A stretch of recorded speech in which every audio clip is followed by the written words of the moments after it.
llegar y me cambiaste el mundo con esa sonrisa que me pegó tan profundo. Éramos dos jóvenes sin miedo a nada, soñando en grande, tú siempre tan entregada.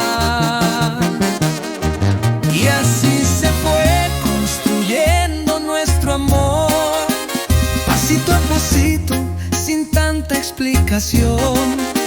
De los besos robados a los planes de dos, de ser locos enamorados, a tomarnos en serio los dos.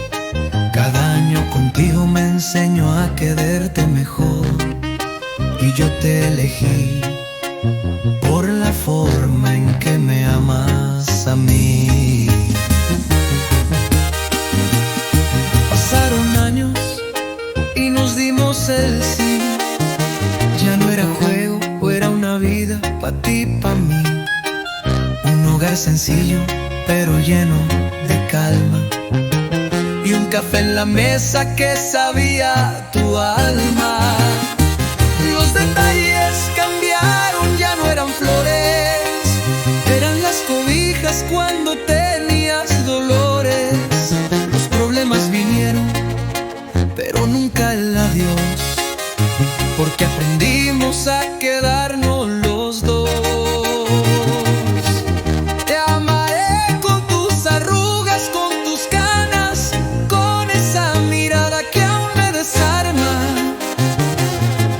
No somos los mismos y qué bendición, porque contigo aprendí el verdadero valor del amor.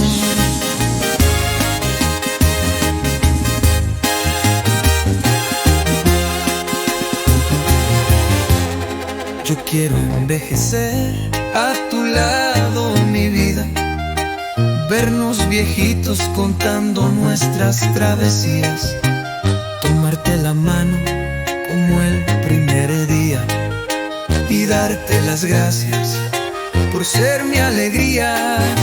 Cuando me falte el paso, me sostendrás, y si tú tiemblas, yo te cuidaré más. Así se hizo grande este amor sin medida, y yo no pido más que tenerte toda la vida, que tenerte toda la vida.